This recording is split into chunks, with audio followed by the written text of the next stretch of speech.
Guys welcome back to all of you I new video again. तो guys आज की इस वीडियो में हम एक स्टोरी को रीड करेंगे जिस स्टोरी का टाइटल है व्हाट इज फॉर डिनर। इसका मतलब है कि रात के खाने में क्या है। ये है स्टोरी का टाइटल। इसमें आपको एक एक वर्ड की हिंदी मीनिंग पता चलेगा। देख सकते हैं सबसे पहले आपको वर्ड दिखेगा और इसके बगल में इसकी हिंदी मीनिंग लिखा हुआ रहेगा जिससे कि आपको अच्छे से समझ में आए। साथ में मैं आपको ग्रामर्स के रूल भी बताऊंगी और बड़े से बड़े सेंटेंस को आप कैसे इजीली हिंदी में ट्रांसलेट कर सकते हैं, इंग्लिश टू हिंदी। सारी चीज़ें मैं आपको बिल्कुल डिटेल में बताऊंगी और वीडियो के अंत में मैं ये भी बताऊंगी कि इसमें जितने इंपॉर्टेंट वर्ड्स है इसको हम किस तरह से प्रोनाउंस करेंगे, इसका मतलब क्या है। साथ में ये भी बताऊंगी कि ये जो वर्ड है ये क्या है, एडजेक्टिव है कि नाउन है कि एडवर्ब है। ठीक है, सारी चीज़ें आपको बिल्कुल डिटेल में मिलेगा।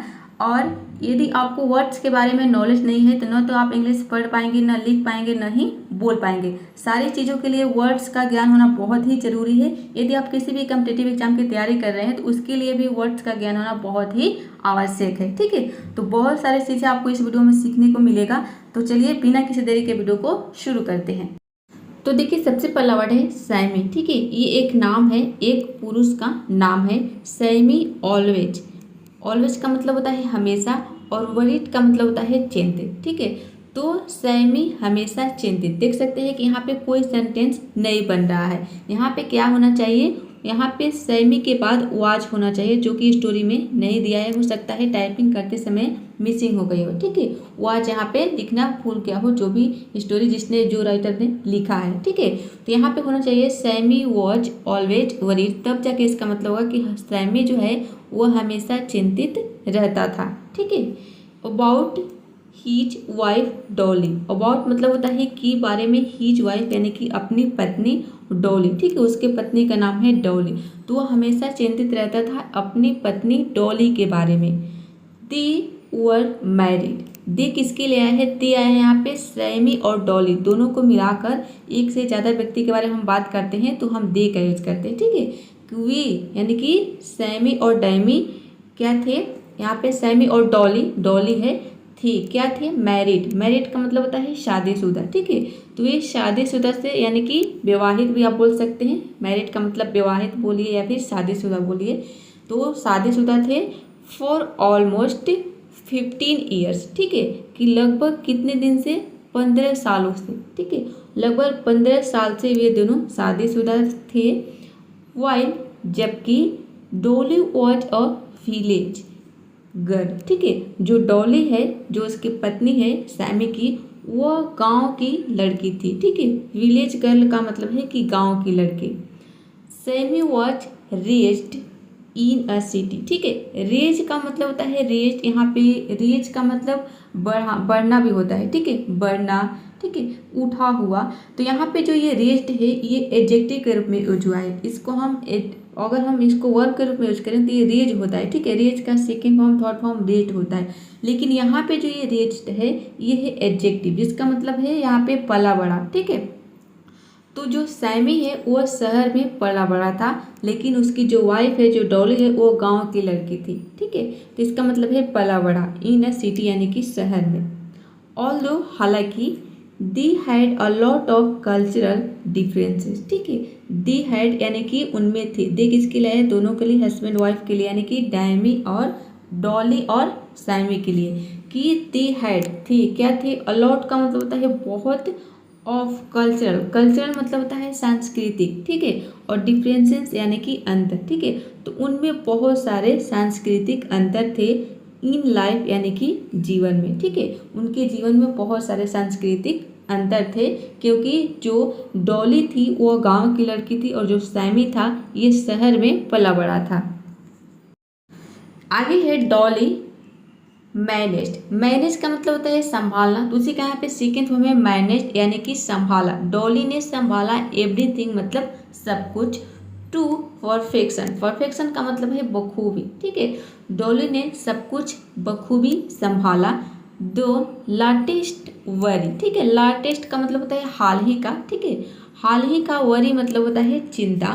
About Dolly was. ठीक है, अबाउट मतलब के बारे में, डॉली यानी कि डॉली के बारे में, वॉज यानी कि थी। ठीक है, तो हाल ही की जो चिंता थी वो डॉली के बारे में थी। क्या चिंता थी, कि यहाँ पे दैट का मतलब है कि शी वॉज लूजिंग, ठीक है, कि वह खो रही थी।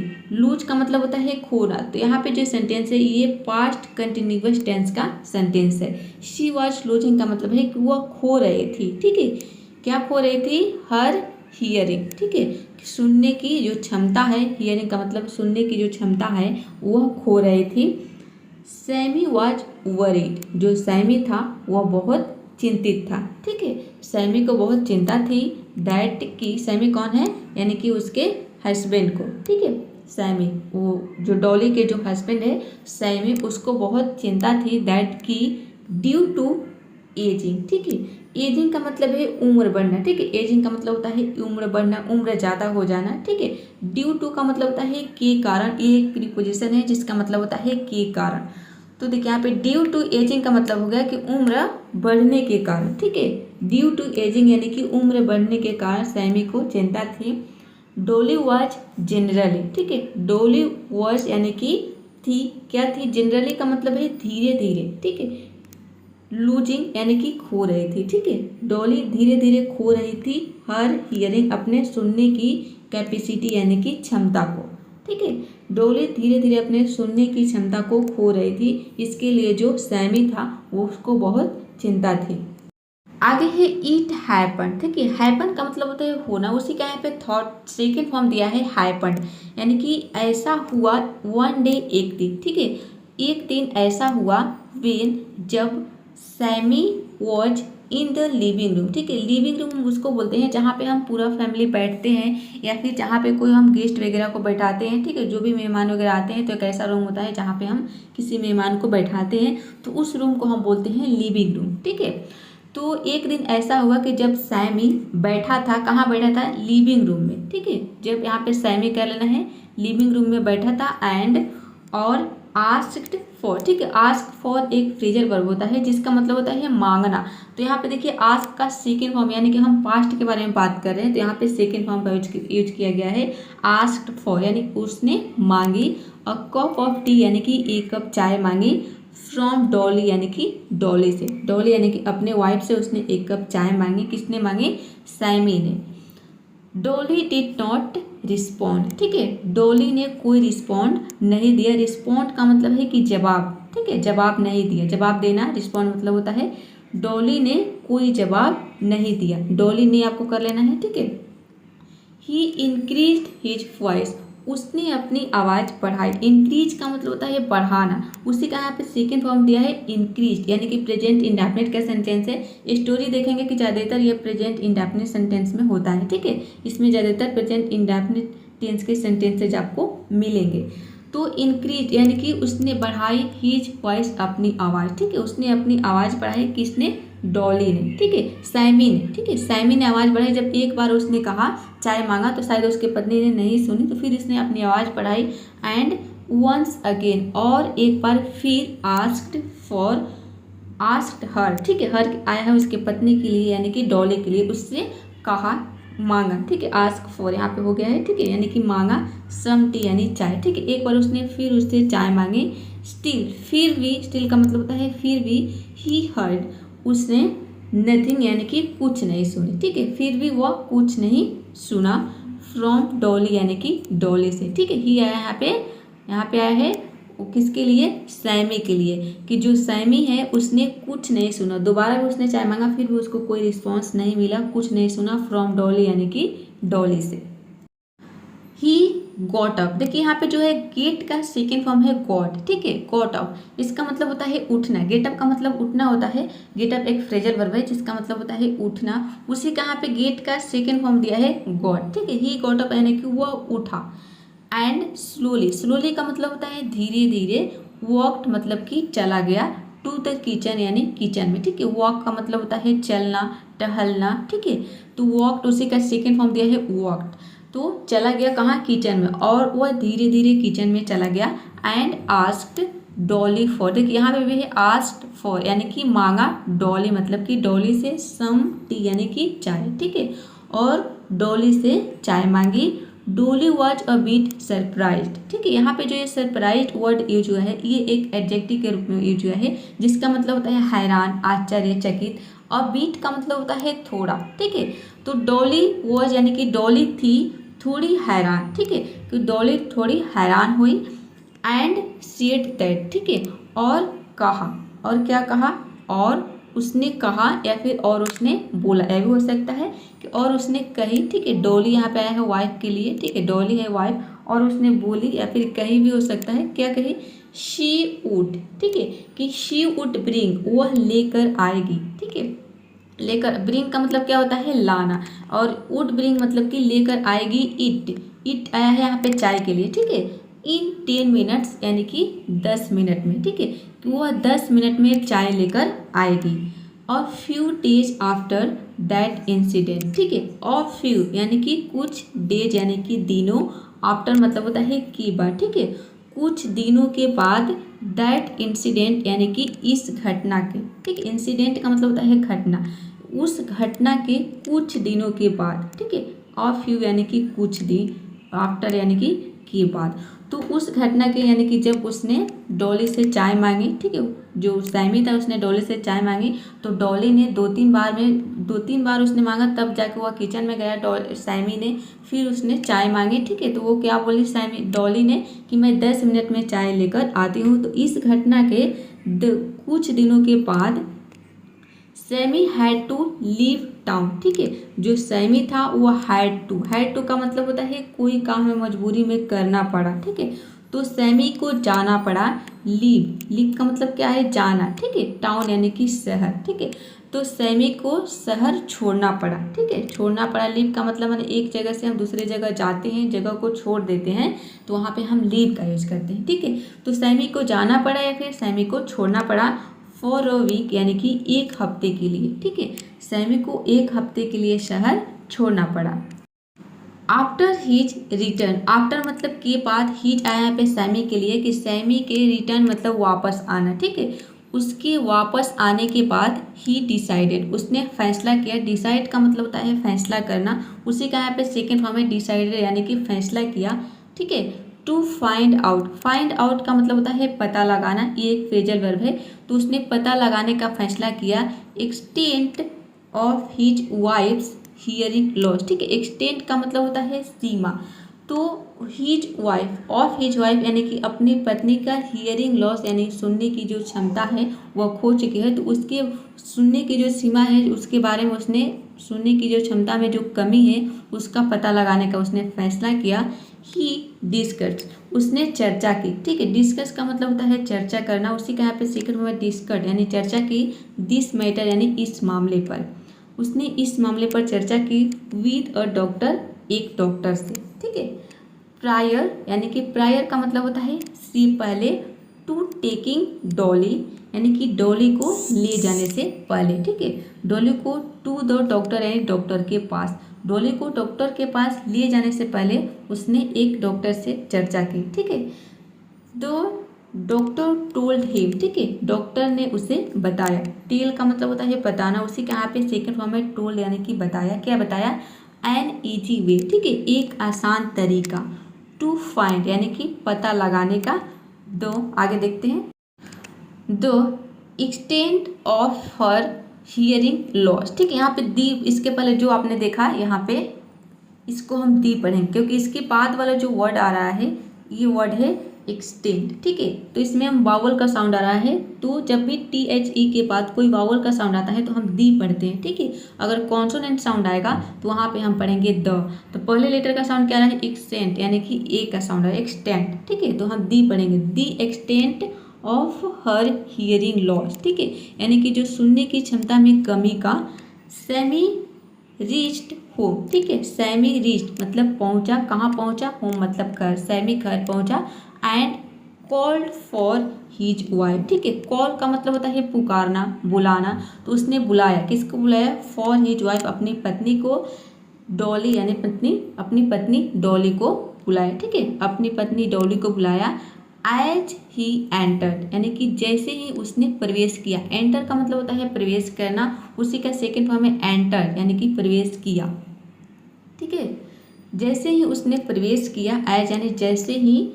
वह अंदर गया या फिर उसने प्रवेश किया, तो वो अपनी अंदर प्रवेश करते ही उसने अपनी पत्नी को बुलाया, डॉली वॉज इन किचन, ठीक है, डॉली किचन में थी, प्रिपेयरिंग डिनर, और वह खाना बना रही थी। ठीक है, प्रिपेयर डिनर का मतलब है खाना बनाना। डॉली किचन में खाना बना रही थी। ही हर्ड नथिंग, ठीक है, उसने कुछ नहीं सुना। फ्रॉम हर यानी कि उसने उससे कुछ नहीं सुना। ठीक है, जब उसने डॉली को बुलाया तो जो सैमी था वह अपनी पत्नी से कुछ नहीं सुना, यानी कि उसकी पत्नी ने उसे कुछ रिस्पॉन्स नहीं दिया, ऐसा उसको लगा। देन ही आस्क्ड हर, फिर उसने उससे पूछा। ठीक है, यहाँ पे ही आया है सैमी के लिए और हर आया है डॉली के लिए, यानी कि सैमी ने डॉली से पूछा, यानी कि हस्बैंड ने अपने वाइफ से पूछा, ये समझ सकते हैं। ठीक है, फिर उसने उससे पूछा फ्रॉम द एंट्रेंस डोर। ठीक है, एंट्रेंस डोर का मतलब है प्रवेश द्वार। ठीक है, तो प्रवेश द्वार से उसने पूछा डॉली व्हाट्स फॉर डिनर, यानी कि रात के खाने में क्या है। डॉली यानी कि डॉली अपनी वाइफ से पूछा कि डॉली रात के खाने में क्या है। ठीक है, व्हाट्स फॉर डिनर का मतलब है कि रात के खाने में क्या है।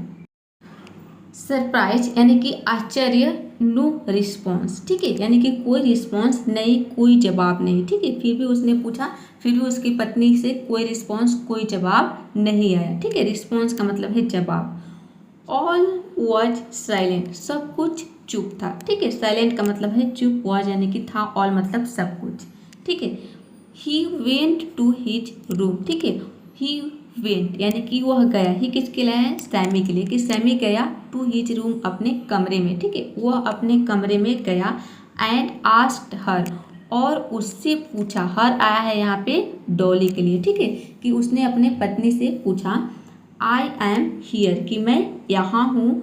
What's for dinner Dolly. ठीक है, कि रात के खाने में क्या है डॉली, रात के खाने में क्या है डॉली। ठीक है, he sat on the sofa. He sat यानी कि जो सैमी था वह सैट बैठ गया।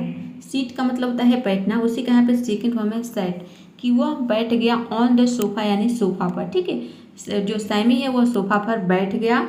And asked her again. ठीक है, और फिर उसने पूछा, हर यानी कि उससे, किससे, अपनी वाइफ से, और फिर उससे पूछा, क्या पूछा, Dolly what's for dinner, Dolly रात के खाने में क्या है। अगेन इट वॉज साइलेंट, फिर वह सन्नाटा छा गया। ठीक है, फिर उसने कुछ नहीं बोला, जो सैमी थी, फिर भी उसको कोई रिस्पॉन्स नहीं मिला डॉली से। ही आस्क्ड हर, उसने उससे पूछा, उसने अपनी वाइफ से पूछा, सैमी ने, व्हाट्स फॉर डिनर, रात के खाने में क्या है। As he washed his face, as यानी कि जैसे ही यानी कि उसने वॉश का मतलब क्या होता है, धोना, उसी का यहाँ पे सेकंड फॉर्म में वॉश्ड, यानी कि उसने धोया, क्या धोया, हिज फेस, अपना चेहरा। ठीक है, जैसे ही उसने अपना चेहरा धोया तो उस वक्त भी उसने पूछा कि रात के खाने में क्या है।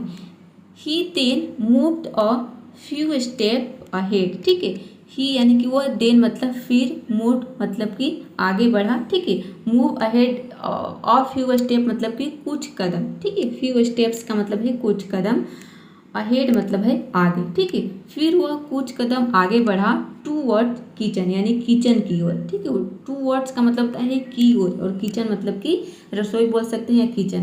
तो कुछ स्टेप वह किचन की ओर बढ़ा। एंड आस्क्ड द सेम, और फिर वही सवाल किया कि रात के खाने में क्या है। सेम का मतलब है कि वही चीज़ पूछा, आगे आप आगे वही सवाल पूछा। ठीक है, यहाँ पे आगे कर लेना है आपको, एक मिनट थोड़ा सा यहाँ पे क्लियर कर देती हूँ। He tried with the question, he tried कि उसने कोशिश किया, विद द क्वेश्चन यानी कि सवाल पूछने का, उसने सवाल पूछने की कोशिश की। व्हाट फॉर डिनर, रात के खाने में क्या है। Standing at different places at home. ठीक है, स्टैंडिंग यानी कि खड़ा होकर, एट डिफरेंट प्लेसेस यानी कि विभिन्न जगहों पर, एट होम घर में। ठीक है, घर में अलग अलग जगहों पर, डिफरेंट यानी अलग अलग जगहों पर या विभिन्न जगहों पर। ठीक है, प्लेसेस का मतलब है जगहों, अलग अलग जगहों पर वह खड़े होकर अपनी वाइफ से पूछने की कोशिश की कि रात के खाने में क्या है। टू आइडेंटिफाई यानी कि अलग अलग जगहों पर पूछने की कोशिश की, अलग अलग जगहों पर खड़े होकर कि रात के खाने में क्या है, किस लिए, पहचानने के लिए। ठीक है, आइडेंटिफाई का मतलब होता है पहचानना, टू आइडेंटिफाई यानी कि पहचानने के लिए। The extent of hearing loss, ठीक है, उसके सुनने की जो क्षमता की जो कमी, ठीक है, सुनने की क्षमता में कमी को पहचानने के लिए उसने अलग अलग जगहों पर खड़े होकर पूछने की कोशिश की कि रात के खाने में क्या है। ही हर्ड नथिंग, उसने कुछ नहीं सुना, ठीक है, हियर का मतलब होता है सुनना, उसी का यहाँ पे सेकंड फॉर्म है हर्ड, नथिंग मतलब कुछ नहीं, फ्रॉम हर यानी उससे, ठीक है, अपनी वाइफ से, फिर भी उसने अपनी वाइफ से कुछ नहीं सुना। ही देन मूव्ड अ किचन, ही यानी कि वह, देन यानी फिर, मूड मतलब कि गया, टू द किचन यानी रसोई में, एक बार रसोई में गया, ठीक है, यहाँ पे फिर करना है, फिर वह रसोई में गया, एंड आस्क्ड हर, और उससे पूछा, डॉली व्हाट्स फॉर डिनर, यानी कि डॉली रात के खाने में क्या है। डॉली बिकेम फ्यूरियस, ठीक है, फ्यूरियस का मतलब होता है आग बबूला हो जाना, ठीक है, भड़क जाना, ठीक है, भड़कना, आग बबूला होना। तो बिकेम मतलब कि होना, ठीक है, बिकम का मतलब होता है होना, उसी का यहाँ पे सेकंड फॉर्म है बिकेम। जो डॉली थी वो आग बबूला हो गई, ठीक है, एट हिम यानी कि अपने हस्बैंड पर, ठीक है, सैमी पर, हिम आया है यहाँ पे सैमी के लिए, कि उस पर आग बबूला हो गई या फिर उस पर भड़क गई। एट एंड सेड, और कही, देखिए आगे दे रहा है कि उसकी पत्नी ने क्या कही, आई एम सेइंग, मैं कह रही हूँ, इट, की ये इट आया है यहाँ पे, क्या कह रही है उसके बारे में यहाँ पे इट आया है, फॉर दी यहाँ पे पढ़ेंगे, एट में ए का साउंड आ रहा है तो यहाँ पे भी दी पढ़ेंगे, फॉर दी एट टाइम यानी कि 8वीं बार, ठीक है, एट टाइम का मतलब है 8वीं बार, कि मैं 8वीं बार कह रही हूँ इट इज चिकन, ठीक है, कि चिकन है, ठीक है, रात के खाने में उसने कई बार पूछा उसके हस्बैंड ने कि रात के खाने में क्या है, तो वह बोल रहे हैं कि मैं 8वीं बार कर रही हूँ कि चिकन है, ठीक है, रात के खाने में चिकन है। कांट यू हियर इट, क्या आप सुन नहीं सकते, ठीक है, कांट मतलब नहीं सकते, यू यानी आप, यू आया है यहाँ पे सैमी के लिए, उसके हस्बैंड के लिए, हियर यानी सुन नहीं सकते, ठीक है, क्या आप इसे सुन नहीं सकते। सैमी वेंट स्पीचलेस, ठीक है, स्पीचलेस का मतलब होता है अवाक हो जाना, तो जो सैमी था वह अवाक हो गया, ठीक है, आवक यहाँ पे लिखा गया है, ठीक है, अवाक कर लेना है, ठीक है, जो सैमी है वो अवाक रह गया। सैमी रियलाइज, ठीक है, सैमी को एहसास हुआ, रियलाइज का मतलब होता है एहसास होना, ठीक, उसी का यहाँ पे सेकंड फॉर्म में रियलाइज यानी कि एहसास हुआ, दैट कि सैमी को एहसास हुआ कि वन शुड नॉट यानी कि किसी को नहीं करना चाहिए, ठीक है, किसी को नहीं करना चाहिए, क्या, गेट इन टू कंक्लूजन, ठीक है, कि किसी निष्कर्ष पर नहीं पहुंचना चाहिए, ठीक है, यहाँ पर देखिए कंक्लूजन्स का मतलब है निष्कर्ष, और शुड नॉट गेट का मतलब है कि पहुंचना, किसी निष्कर्ष पर नहीं पहुंचना चाहिए, और ब्लेम अदर्स, ठीक है, और दूसरों को ब्लेम नहीं ठहराना चाहिए, ब्लेम का मतलब है दोषी, ठीक है, और किसी को दोषी ठहराना ब्लेम का मतलब होता है, या दूसरों को दोष नहीं देना चाहिए, यहाँ पे आपको दोष कर लेना है, ठीक है, दोस्त हो गया है दोष होगा, दूसरों को दोष नहीं देना चाहिए। विदाउट नोइंग द ट्रूथ यानी कि सच्चाई जाने बिना, नोइंग का मतलब है जानना, ट्रूथ यानी सच्चाई, विदाउट यानी कि बिना, बिना सच्चाई जाने किसी को दोष नहीं ठहराना चाहिए, किसी निष्कर्ष पर नहीं पहुंचना चाहिए। तो आई होप ये स्टोरी आपको समझ में आ गई होगी। तो वो समझ रहा था कि उसकी पत्नी ही नहीं सुन सकती, लेकिन असल में उसके हस्बैंड जो थे, जो सैमी था, उसको ही सुनाई नहीं दे रही थी, ठीक है। तो ये स्टोरी कैसा लगा कमेंट बॉक्स में जरूर बताइएगा। अब देखते हैं इसके कुछ इंपॉर्टेंट वर्ड्स। तो देखिए सबसे पहला वर्ड है रेज। रेज का हम यदि वर्ब के रूप में यूज करें तो इसका मतलब हो जाएगा पाल पोस बड़ा करना, बढ़ाना, यहाँ पे आपको वर्ब कर लेना है, ठीक है, ये एक वर्ब है रेज। अगर हम इसको एडजेक्टिव के रूप में यूज करें तो ये रेज्ड होता है, जिसका मतलब होता है पला बढ़ा, उठा हुआ, बढ़ा हुआ, ये एक एडजेक्टिव है। और रेज का सेकेंड फॉर्म और थर्ड फॉर्म भी होता है रेज्ड, ठीक है, अगर वर्ब के रूप में हम इसका यूज कर रहे हैं तो। अगला वर्ड है मैरिड। मैरिड का मतलब होता है विवाहित, शादीशुदा, ये एक एडजेक्टिव है। और वर्ब के रूप में हम मैरी का मतलब होता है शादी करना, विवाहित, ठीक है, विवाह करना। इसका सेकेंड फॉर्म और थर्ड फॉर्म होता है मैरिड, ठीक है, ये एक वर्ब हो गया। तो जो मैरिड वर्ड है ये वर्ब भी हो गया और इसका एडजेक्टिव के रूप में मतलब हो जाएगा विवाहित, शादीशुदा। कल्चरल का मतलब होता है सांस्कृतिक, ये एक एडजेक्टिव है। परफेक्शन मतलब होता है पूर्णता, बखूबी, ये एक नाउन है। लेटेस्ट यानी कि हाल ही का, नवीनतम, ये एक एडजेक्टिव है। वर्ड है एजिंग, ठीक है, एजिंग का मतलब होता है उम्र बढ़ना, पुराना हो जाना, ठीक है, ये एक नाउन है। ड्यू टू का मतलब होता है के कारण, ये एक प्रीपोजिशन है। ग्रेजुअली मतलब होता है धीरे धीरे, थोड़ा थोड़ा, दिस इज एडवर्ब। सरप्राइज्ड का मतलब होता है हैरान, आश्चर्यचकित, ये एक एडजेक्टिव है। और सरप्राइज मतलब होता है चकित, ठीक है, चकित करना या फिर आश्चर्यचकित करना, ये आपका हो गया वर्ब। और इस जो सरप्राइज है इसका सेकेंड फॉर्म और थर्ड फॉर्म होता है सरप्राइज, ठीक है। तो जो सरप्राइज्ड वर्ड है ये एक एडजेक्टिव के रूप में भी यूज होता है और वर्ब के रूप में भी यूज होता है। कैसे पता चलेगा कि कब ये एडजेक्टिव है और कब ये वर्ब है? तो ये पता चलेगा आपको सेंटेंस से, ठीक है। जब सेंटेंस में इसका यूज करेंगे तो आपको वहाँ पे पता चल जाएगा कि ये इसका यूज एडजेक्टिव के रूप में हुआ है कि वर्ब के रूप में यूज हुआ है। इंसिडेंट का मतलब होता है घटना, ये भी एक एडजेक्टिव है। फाइंड आउट एक फ्रेजल वर्ब होता है जिसका मतलब होता है पता लगाना, फ्रेजल वर्ब है। वर्ड इज प्रायर, ठीक है, प्रायर, इसको हम पढ़ेंगे प्रायर। यहाँ पे जो आधा र का साउंड है इसको आपको साइलेंट रखना है, आधा र को प्रोनाउंस नहीं करना है, ठीक है। आपको केवल पढ़ना है प्रायर। प्रायर का मतलब होता है से पहले, पूर्व, इस ये भी एक एडजेक्टिव है। इजी वे का मतलब, देखिए इजी का मतलब होता है आसान, वे मतलब होता है तरीका, इजी वे मतलब हो गया आपका आसान तरीका, आसान तरीका या फिर सरल तरीका, ठीक है। एक्सटेंट का मतलब होता है सीमा, मात्रा, ये एक नाउन है। रिस्पॉन्स मतलब होता है जवाब, प्रतिक्रिया, ये भी एक नाउन है। Next word is furious. Furious का मतलब होता है क्रोधित, गुस्से से आग बबूला, ये भी एक एडजेक्टिव है। स्पीचलेस का मतलब होता है अवाक, चुप, मूक, ये भी एक एडजेक्टिव है, ठीक है। कंक्लूजन का मतलब होता है निष्कर्ष, समापन, ये एक नाउन है, ठीक है। तो बहुत सारे स्टूडेंट कमेंट करते हैं पीडीएफ के लिए। चलिए मैं आपको बताती हूँ कि पीडीएफ कहाँ पे मिलेगा। यहाँ पे मैं आपको सारी चीज़ें शो करा रही हूँ। आपको क्या करना है कि स्क्रीनशॉट ले लेना है। स्क्रीनशॉट लेने के बाद आप खुद से पीडीएफ बना सकते हैं। देखिए यहाँ पे टिक मार्क कर दे रही हूँ ताकि आपको समझ में आ जाए कि आपने इसका स्क्रीनशॉट ले लिया है। नेक्स्ट है ये वाला। यदि आपको पीडीएफ बनाना नहीं आता है तो आप यूट्यूब में सर्च करेंगे कि पीडीएफ कैसे बनाए, वहाँ पे आपको बहुत सारे वीडियोज मिल जाएगा और आप खुद से पीडीएफ बनाना सीख सकते हैं, ठीक है। इसका स्क्रीनशॉट लेने से, पीडीएफ बनाने से आपको यह फायदा होगा कि आप बिना हिंदी मीनिंग देखे खुद से पढ़ने की प्रैक्टिस करेंगे तो आप चीज़ों को जल्दी सीख जाएंगे, ठीक है। और जल्दी भूलेंगे नहीं, हमेशा के लिए आपको अपने हो जाएंगे, याद हो जाएगा। नेक्स्ट है ये सबसे लास्ट वाला है, ठीक है। तो ये वीडियो कैसा लगा, ये स्टोरी आपको कैसा लगा कमेंट बॉक्स में ज़रूर बताइएगा। और यदि आप इस वीडियो से कुछ भी आपने सीखा है, थोड़ा सा भी ये वीडियो आपके लिए हेल्पफुल रहा है तो वीडियो को एक लाइक ज़रूर कर दीजिए। मिलते हैं नेक्स्ट वीडियो में फिर किसी और नए टॉपिक के साथ।